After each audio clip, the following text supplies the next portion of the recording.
తర్వాత రేవంత్ అన్న పెత్తనం. రేవంత్ అన్న ఒక్కడే కాదు వాళ్ళ కుటుంబ సభ్యుల పెత్తనం. తర్వాత రేవంత్ అన్న వెనకాల ఉన్నటువంటి ఒక బ్యాచ్ పెత్తనం. ఇదంతా నచ్చలేదు మంత్రులకు. వాళ్ళకి నచ్చదు ఆఫ్‌కోర్స్ ఎందుకంటే కాంగ్రెస్ పార్టీలో సీనియర్ లీడర్లు ఉంటారు. పార్టీ కోసం ఎల్లప్పుడూ కష్టపడేటటువంటి వ్యక్తులు ఉంటారు. వాళ్ళకు ఇష్టం ఉండదు ఇదంతా. ఏదో పక్క పార్టీలోకి వచ్చి అరాచకమైంది అనుకుంటారు. ఇప్పుడు పొంగులేటి శ్రీనివాసరెడ్డి బీఆర్ఎస్ నుండి వచ్చినటువంటి వ్యక్తి. ఆయన మంత్రి పదవి. జూపల్లి ఏడికెళ్ళొచ్చిండు? వివేక్ వెంకటస్వామి ఏడికెళ్ళొచ్చిండు? వీళ్ళందరూ ఏడికెళ్ళొచ్చిర్రు? వీళ్ళకి ఏం పదవి ఇచ్చిర్రు? వీళ్ళకి మంత్రి పదవులు ఏంది? ఏ పార్టీలకెళ్ళొచ్చిర్రు వీళ్ళంతా? టీడీపీ నుండి వచ్చినటువంటి వాళ్ళు ఉన్నారు. వైసీపీ నుండి వచ్చినటువంటి వాళ్ళు ఉన్నారు.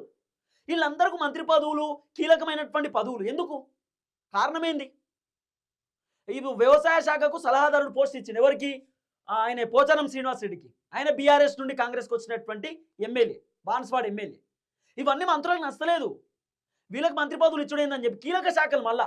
పొంగులేటి శ్రీనివాసరెడ్డికి ఎంత ఎంత అద్భుతమైనటువంటి శాఖ. ఎంత అద్భుతమైన శాఖ ఆయనకిచ్చింది. జూపల్లికి ఏ శాఖ ఇచ్చింది?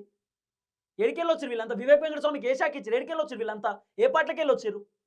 ఇవన్నీ బీఆర్ఎస్ వాళ్ళకి ఖచ్చితంగా ఇవన్నీ ఒరిజినల్ కాంగ్రెస్ పార్టీ లీడర్లకు నచ్చదు కదా! ఒరిజినల్ కాంగ్రెస్ ఎవరైతే పనిచేసిరో కాంగ్రెస్ అధికారంలోకి రావడానికి ఎవరైతే పనిచేసిరో వాళ్ళకి కదా రావాల్సింది పదవులు. పాత రోజులు వేరే పార్టీ జెండా మోసి, కొత్త రోజులలో ఇంకో పార్టీ జెండా మోసేటోళ్ళకి కాదు కదా పదవులు. ఇది కాంగ్రెస్ పార్టీ ఒరిజినల్ లీడర్ల వర్షన్. కొంతమంది లీడర్లు రేవంత్ రెడ్డి వల్ల సఫర్ అవుతురని కూడా మంత్రులు చెప్పిరట హైకమాండ్‌కి. ఇవన్నీ వినబడుతున్నటువంటి చర్చ. ఏది ఏమైనా రేవంత్ రెడ్డికి హైకమాండ్ గట్టిగానే క్లాస్ ఇచ్చిరనే చర్చ ఉంది. ఇవన్నీ బొడగొట్టుకోవాలి. ఈ వ్యతిరేకత పోవాలి. మంత్రులతోని కలిసి పనిచేయాలి. మంత్రులు చెప్పినట్టు వినండి. మీరందరూ కూడా మీనాక్షి చెప్పినట్టు వినాలి. ఇది హైకమాండ్ చెప్పిరట. నిన్న పొద్దు నుండి సాయంత్రం దాకా కంప్లీట్ ఢిల్లీ హైకమాండ్ వీళ్ళతో మాట్లాడిర్రు. రాహుల్ గాంధీ రేవంత్ రెడ్డితో మాట్లాడిండు. సీతక్కతోటి మాట్లాడిండట. తర్వాత బట్టి విక్రమార్కతో మాట్లాడినట. ఉత్తమ్ కుమార్ రెడ్డితో మాట్లాడిండట.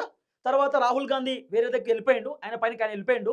ఎందుకంటే ఆయనకు చాలా కీలకమైనటువంటి పనులుంటాయి కదా!